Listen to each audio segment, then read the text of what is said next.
이번 강의에서는 유니티의 게임 아트 프린시플에 대해 설명하고 자격증 시험을 대비하기 위한 팁과 전략을 제공할 것입니다. 유니티의 게임 아트 프린시플은 유니티를 개발에 있어서 중요한 부분 중 하나입니다. 게임 아트는 게임의 시각적 요소와 분위기를 결정하는 중요한 요소로 효과적인 디자인은 게임의 전체 품질과 사용자 경험에 큰 영향을 미치며 이를 설계하는 방법을 알고 이용하는 것이 중요합니다. 이번 강의를 간단히 요약하면 게임 아트의 전반적인 기초학습입니다. 캐릭터 디자인, 컨셉 디자인, 환경 디자인을 통해 게임의 시각적 분위기를 형성하고 최적화를 통해 성능을 향상시키는 방법을 학습합니다. 이 코스에선 NPC 에셋 최적화 관리 방법 및 컨셉 아트의 영향과 목적, 환경 디자인의 통일된 색상 개념에 대해 중점적으로 학습할 것입니다. 이러한 지식들을 통해 프로그램을 디자인을 설계하는 방법을 익히고 효율적으로 개발할 수 있을 것입니다. 이 프로젝트의 목표는 다음과 같습니다. 1. NPC 모델의 자산의 최적화 방법을 이해하고 활용할 수 있습니다. 이 컨셉 아트의 목적과 중요성을 이해하고 설명할 수 있습니다. 3. 통일된 색상 개념을 이해하고 적용할 수 있습니다. 먼저 캐릭터 디자인에서 NPC 에셋을 최적화하는 방법에 대해서 알아보겠습니다. 안녕하세요. 오늘 우리는 유니티 공인 자격 시험의 6강 게임 아트 원칙을 배우게 되며 그중 캐릭터 디자인에 대해 먼저 알아보겠습니다. 이번 챕터에서는 NPC 모델의 최적화 방법에 대해 자세히 살펴볼 것입니다. NPC는 Non-Player Characters의 준말로 플레이어가 직접 조작하지 않는 캐릭터입니다. 이러한 NPC는 플레이어와 직간접적으로 게임 플레이 및 환경에 영향을 주는 요소로 최적화를 필요로 하며 그 방법을 알아보겠습니다. 처음은 폴리곤 수 줄이기입니다. NPC도 게임 오브젝트이며 폴리곤으로 구성되어 있습니다. 이러한 폴리곤 수를 줄이는 것은 렌더링 부하를 상당히 감소시킬 수 있습니다. 복잡하지 않은 부분의 디테일을 줄이고 불필요하게 높은 해상도의 메시 사용을 피해야 하고 모델링 소프트웨어에서 수동으로 폴리곤을 줄이거나 자동 리탐노지 도구를 사용하여 쉽게 최적화할 수 있습니다. 다음은 레벨 오브 디테일의 사용입니다. LOD는 NPC가 카메라와의 거리에 따라 다른 복잡성의 메시를 사용하도록 설정하는 기술입니다. 복잡도가 다른 모델의 버전을 여러 개 만들어 세부 레벨 시스템을 구현하는 원리입니다. 플레이어와 멀리 떨어져 있을 때는 더 단순한 모델을 사용하고 가까울 때는 더 상세한 모델을 사용하여 메모리 사용량을 최적화하고 렌더링 성능을 향상시킬 수 있습니다. 다음은 텍스처의 최적화입니다. 텍스처 해상도를 적절히 조정하는 것으로 카메라에 자주 가까이 나타나지 않는 NPC는 고해상도 텍스처가 필요하지 않을 수 있습니다.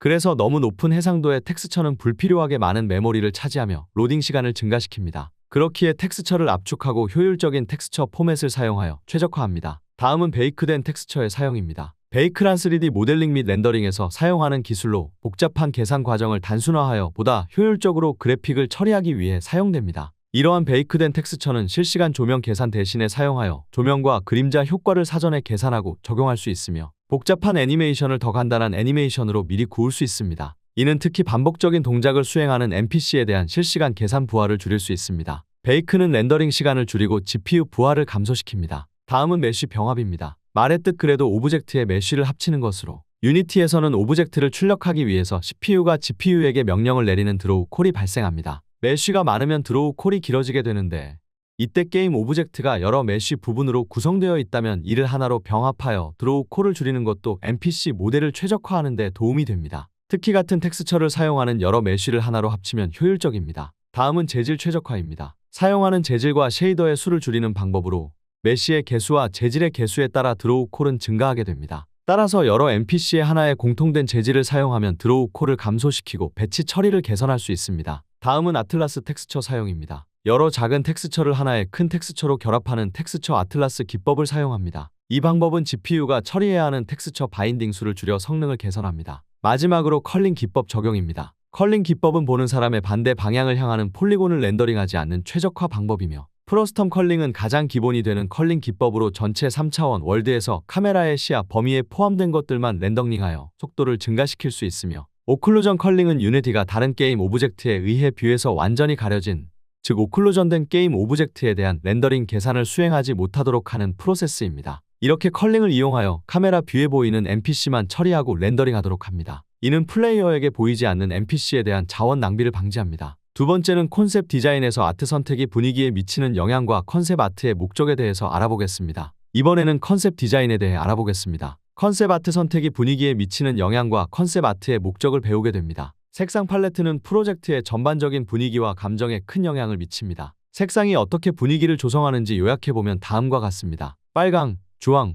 노랑 등 따뜻한 색상은 활기차고 에너제틱한 느낌을 주며 긴장감, 흥분, 열정을 전달할 수 있습니다. 예를 들어 액션 게임이나 긴장감 넘치는 장면에서 많이 사용됩니다. 파랑, 초록, 보라 등 차가운 색상은 차분하고 안정적인 느낌을 주며 평온함, 신뢰, 안전함을 전달할 수 있습니다. 예를 들어 퍼즐 게임이나 휴식 공간에 적합합니다. 흰색, 회색, 검정 등 중립적인 색상은 균형 잡힌 느낌을 주며 세련됨, 모던함, 전문성을 전달할 수 있습니다. 예를 들어 비즈니스 애플리케이션이나 미래지향적인 테마에 적합합니다. 컨셉 아트의 목적은 다음과 같이 요약할 수 있습니다. 첫 번째로 비주얼 가이드 제공으로 컨셉 아트는 프로젝트의 비주얼 스타일과 분위기를 정의하는 데 사용됩니다. 이는 아티스트, 디자이너, 개발자가 동일한 비전을 공유하고 일관된 스타일을 유지하도록 돕습니다. 두 번째로 아이디어 구체화. 초기 아이디어를 구체화하고 시각적으로 표현하여 이해관계자와 팀원 간의 소통을 원활하게 합니다. 이는 프로젝트의 방향성과 디자인 선택에 대한 명확한 이해를 제공합니다. 세 번째로 문제 발견 및 해결. 초기 단계에서 디자인 문제를 발견하고 해결하는 데 도움을 줍니다. 예를 들어 특정 디자인 요소가 전체적인 분위기와 일치하지 않거나 기술적으로 구현하기 어려운 경우 이를 조정할 수 있습니다. 네 번째로 영감과 창의성 촉진. 컨셉 아트는 팀의 창의성을 자극하고 새로운 아이디어를 탐색하는 데 도움이 됩니다. 다양한 시각적 접근 방식을 실험하고 가장 효과적인 디자인을 찾을 수 있습니다. 다섯 번째로 프레젠테이션 도구. 프로젝트의 비전을 투자자, 클라이언트 또는 팀원들에게 프레젠테이션할 때 유용한 도구가 됩니다. 이는 프로젝트의 목표와 기대치를 명확히 전달하고 피드백을 수집하는 데 도움을 줍니다. 마지막 세 번째는 환경 디자인에서 통일된 색상 개념에 대해서 알아보겠습니다. 마지막 챕터에서는 유니티 공인 자격 시험의 6강 게임 아트 원칙 중 환경 디자인에 대해 알아보겠습니다. 통일된 색상 개념은 통일된 색상 Unifying Color 개념은 시각적 예술에서 매우 중요한 역할을 합니다. 이 개념은 전체 작품이나 디자인에서 색상을 조화롭게 사용하여 일관된 분위기와 스타일을 유지하는 데 도움을 주는 기술입니다. 통일된 색상을 통해 다양한 요소와 디테일들이 하나의 조화로운 시각적 표현으로 결합됩니다. 처음은 조화와 일관성입니다. 통일된 색상은 작품의 다양한 요소들 사이에 조화를 이루고 일관된 분위기를 제공합니다. 예를 들어 특정 색상이나 색조를 전체 디자인에 반복적으로 사용함으로써 시각적으로 안정감을 줄 수 있습니다. 또한 상업적 디자인과 브랜딩에서 통일된 색상은 브랜드 아이덴티티를 강화하고 소비자에게 일관된 이미지를 전달하는 데 중요합니다. 일관된 색상 사용은 브랜드를 쉽게 인식하고 기억하게 만듭니다. 다음은 감정과 분위기 전달입니다. 색상은 감정과 분위기를 전달하는 강력한 수단입니다. 통일된 색상을 사용함으로써 특정 감정이나 분위기를 더욱 명확하게 표현할 수 있습니다. 예를 들어 따뜻한 색조의 통일성은 편안함과 친밀감을, 차가운 색조는 신비로움과 고독을 연상시킬 수 있습니다. 다음은 시각적 인도입니다. 색상은 관람자의 시선을 인도하는 데 중요한 역할을 합니다. 통일된 색상 팔레트를 사용하면 중요한 요소를 강조하거나 관람자의 주의를 특정 부분에 집중시키기 용이합니다. 다음은 색상 휠 활용과 색상 테마 결정입니다. 색상 휠을 참고하여 조화롭거나 대조적인 색상을 선택할 수 있습니다. 이는 전체 디자인의 색상 조합을 계획하는 데 도움이 됩니다. 색상 테마 결정은 특정 색상 테마를 설정하고 이를 기반으로 디자인 전체에 적용하여 일관성을 유지합니다. 이처럼 통일된 색상은 작품이나 디자인의 전체적인 조화를 이루고 의도한 메시지나 감정을 효과적으로 전달하는 데 큰 역할을 합니다. 이번 강의에서 배운 내용을 바탕으로 몇 가지 퀴즈를 풀어보도록 하겠습니다. 첫 번째 문제입니다. 유니티 최적화 방법을 나열해보세요. 폴리곤 수줄이기, LOD 사용하기, 텍스처 최적화, 베이크된 텍스처 이용, 메쉬 병합, 컬링 기법 등이 있습니다. 다음 문제입니다. 컨셉 디자인의 목적 세 가지를 말해보세요. 비주얼 가이드 제공, 아이디어 구체화, 문제 발견 및 해결, 영감과 창의성 촉진, 프레젠테이션 도구가 있습니다. 세 번째 문제입니다. 통일된 색상에 대한 정보로 올바른 것은? 한 번 감정과 분위기를 전달할 수 없다. 두 번 강조된 색상을 이용하여 시각적 인도를 할 수 있다. 세 번 색상 휠이나 테마 등을 활용하여 개발하기 힘들다. 네 번 일관성에 방해되어 플레이어가 몰입할 수 있게 해준다.